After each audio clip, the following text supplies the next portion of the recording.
আসসালামু আলাইকুম। পিতা ও পুত্রের বয়সের অঙ্কটা প্রায় চাকরি পরীক্ষাতেই এসে থাকে। হোক সেটা রিটেন হোক সেটা এমসিকিউ। অঙ্কটা লক্ষ্য করেন। পিতার বর্তমান বয়স পুত্রের বয়সের ৩ গুণ। ৫ বছর আগে পিতার বয়স পুত্রের বয়সের ৪ গুণ ছিল। এখানে 4 আর কি আমি বাংলায় লিখে ফেলেছি। পিতা ও পুত্রের বর্তমান বয়স কত? এটা প্রাথমিক শিক্ষক নিবেদনে এসেছিল। পিতা ও পুত্রের বয়সের যেহেতু ৩ গুণ, তার মানে পুত্রের বয়স আমরা ধরি এক্স, তাহলে পিতার বয়স কত হবে? 3x। এরপরে লক্ষ্য করেন ৫ বছর আগে পিতার বয়স, তার মানে 3x এর থেকে বিয়োগ দিতে হবে হচ্ছে 5 বছর। কারণ হচ্ছে কি এখানে 5 বছর পূর্বে পিতার বর্তমান বয়স কিন্তু 3x। তাহলে পুত্রের বয়স কি হবে বর্তমান বয়সের থেকে 5 বছর আগে? তাহলে x-5।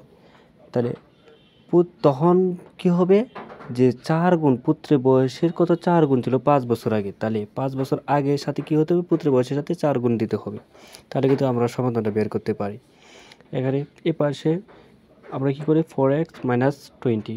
তারপরে এই 3xটা আমরা ওই পাশে দিয়ে নিয়ে যাই, আর এই পাশে আমরা 20টা নিয়ে আসি +20। তাহলে এই পাশে নিলে কি হবে? 3x মাইনাসের হয়ে যাবে। তাহলে এই পাশে থাকবে হচ্ছে 15 আর ওই পাশে থাকবে হচ্ছে x। তাহলে পুত্রের বর্তমান বয়স 15, তাহলে পিতার বর্তমান বয়স কত হবে? 3 গুণ। তার মানে 3 × 15 হলে পিতার বর্তমান বয়স হইতেছে কত? 45 বছর। তাহলে পুত্রের বর্তমান বয়স 15, পিতার বর্তমান বয়স 45। এটি হবে answer. Thank you very much watching this video.